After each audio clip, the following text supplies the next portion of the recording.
A striker so good, he was nicknamed the greatest artist in the history of football. A painter with football boots, Dimitar Berbatov was built different, a cut from the rest, and it was all because of his beginning. Growing up in the war-torn country of Bulgaria, Berbatov and his parents lived in the capital city, Sofia. Now, Berbatov's parents weren't your average Bulgarian couple because his dad, Ivan, was a former pro baller who played for Pirin and CSKA Sofia, while his mom, Margarita, was a former handball player. So they already had sporting blood in their veins, and it was only a matter of time before Berbatov would pick the sport that would change his life.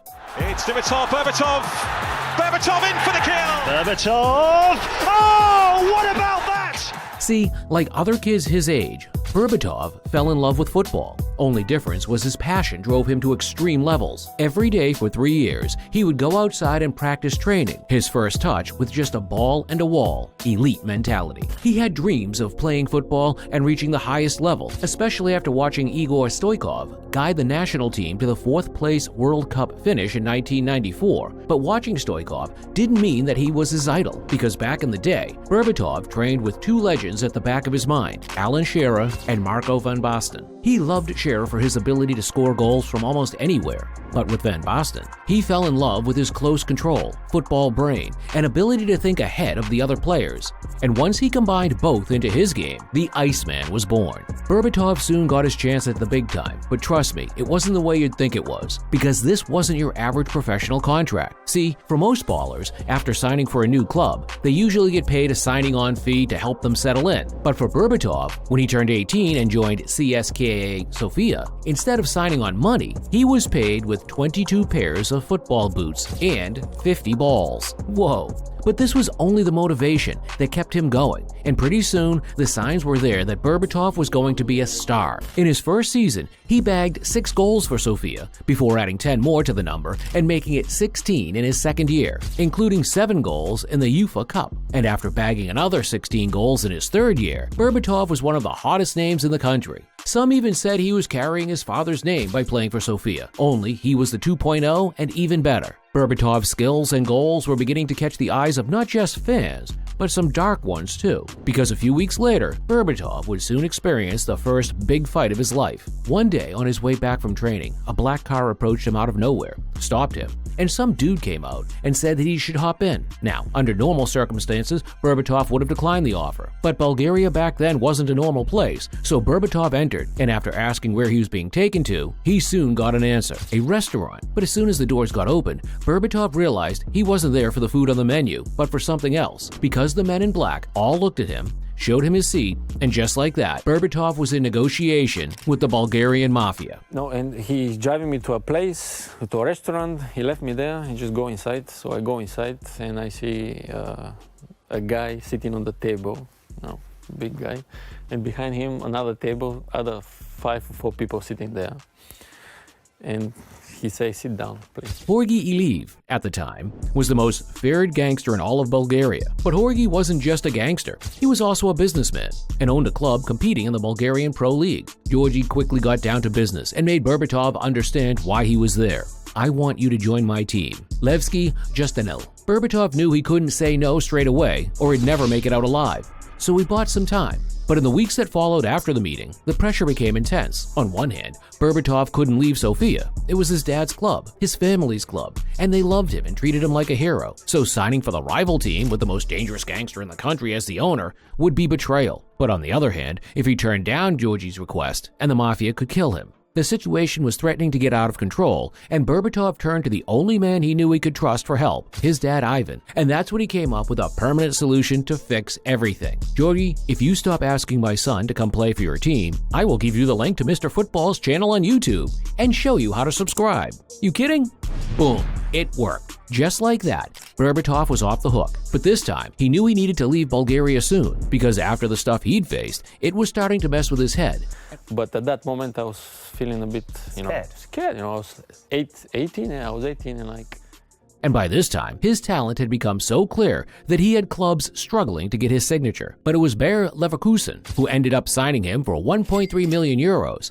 and once he landed foot at his new club, Berbatov hit the ground running. He scored a hat-trick in his first game against DC United and went on a goal-scoring run that saw him notch up 15 goals in 13 starts and take Leverkusen to the brink of football history. See, before Berbatov signed, Leverkusen had never won the league, and in their history had only won the DFB Pokal once and the UEFA Super Cup. But now, with Berbatov's free goal-scoring form, combined with experienced players like Lucio and Michael Ballack in the team, Leverkusen topped the league with just 4 matches left, made it to the final of the DFB Pokal thanks to Berbatov's 5 goals in 5 matches, and after beating the likes of Arsenal, Juventus, and Manchester United, were in the final of the Champions League and had the chance to win a treble which no one saw coming. But unfortunately, Berbatov and his teammates just couldn't handle the pressure. First, they didn't win any of the remaining 4 league games and lost the league to Wolfsburg in an incredible collapse, then lost the final of the DFB Pokal to Schalke 04 and the Champions League final. Zidane's masterclass winning goal meant Leverkusen entered the season with nothing. Berbatov spent 5 years at Leverkusen, insisting that he wanted to become the Maradona of the club, but after 56 goals and 154 appearances and no major trophies to his name, Berbatov began thinking of a move away.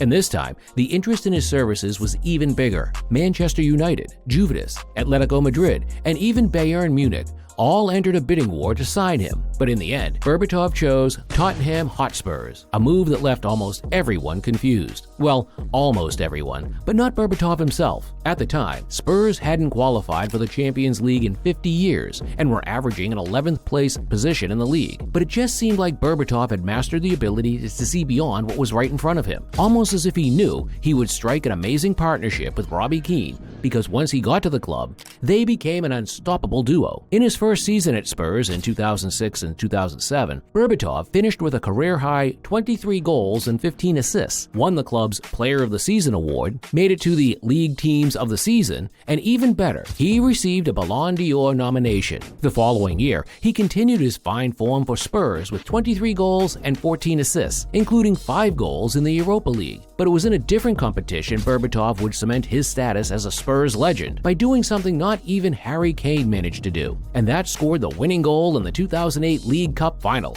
to give Spurs their only trophy ever since. At the end of the season, Berbatov was preparing for the new campaign with his teammates when he checked the papers and saw his face in the headlines. At first, he didn't understand, so he grabbed a copy, and that's when his head started spinning. Manchester United wanted him. Sir Alex had openly come out to state his interest in Berbatov, and it became so much for him that he asked for permission not to train because the transfer saga was messing with his head. Berbatov was now 28, in the prime of his career, and he knew that he was going to move to a big club. It had to be now, so he packed his bags, informed the Spurs board of his decision, and everything was set for a move to Manchester City, because it seemed like Manchester United had given up on him. But on transfer deadline day, one phone call from Sir Alex, and £31 million later, Berbatov was Manchester United's new number 9. Now, the move was a huge achievement for Berbatov, but for Manchester United, it just didn't make sense. At the time Berbatov signed, United already had Tevez, Rooney, and Ronaldo in attack, and once Berbatov came in, the huge question was, where was he going to fit in? And the answer was he didn't. Despite winning the league in 2008 and 9, contributing with 9 goals and 11 assists,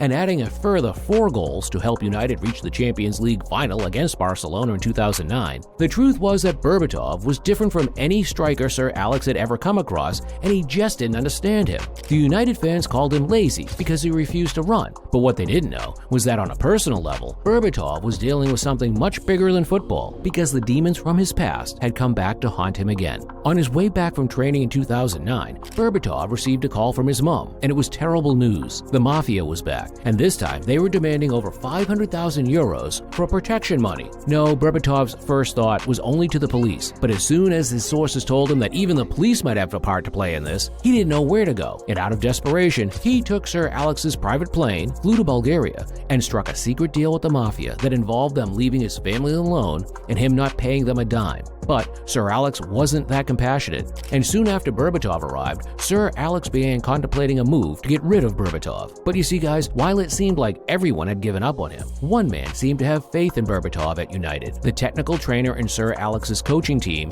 René Moulenstein. Rene understood that Berbatov was a different breed, and to get the best out of him, he spoke in terms he knew Berbatov would understand. You are the best pianist in the world, and your teammates are like the world's greatest orchestra. You need to play in a tune that matches their tempo to help you succeed. And boom. Just like that, Berbatov's full potential was unlocked because the promising performances were becoming more frequent. But it was in the 2010-2011 season Berbatov wrote his name in United history. September 2010, the Northwest Derby against United's bitter rival Liverpool, and Berbatov scored a hat-trick in a 3-2 win, including a stunning overhead kick that sent Old Trafford wild, and becoming the first United player to score a hat-trick against Liverpool in 64 years. That season was special for Berbatov, and in the league, he wasn't done with the magical displays. 5 goals against Blackpool. And by the end of the season, with 20 goals and 4 assists, Berbatov ended as the league's top scorer and won the Golden Boot Award. But there was something else he was after, because now United was in the Champions League final versus Barcelona again. And see, Berbatov had come close with 2 final appearances now, but hadn't won any. So he put in everything in preparation for this moment. But what should have been his crowning moment never even happened, because by the time United released the list for the final squad, Berbatov was left out. This decision hurt him, and by the end of 2012, he was on the move to Fulham before spells with Monaco in France, PAOK in Greece, Kerala Blasters in India, and then finally retiring in 2019, turning his attention to his autobiography. In a shocking twist, Berbatov asked Sir Alex years later if he would be able to add a few notes to his book, and Sir Alex's response was stunning. He apologized for denying Berbatov the chance to play in what could have been the crowning moment of his career, but still, Berbatov holds no grudges because he knows he was lucky to play at the highest level, and after all those mafia attacks, lucky to still be alive. I bet you didn't know that just like Berbatov, there's a list of the 5 football players that were almost killed. But don't worry, I've got you covered. It's in the next video.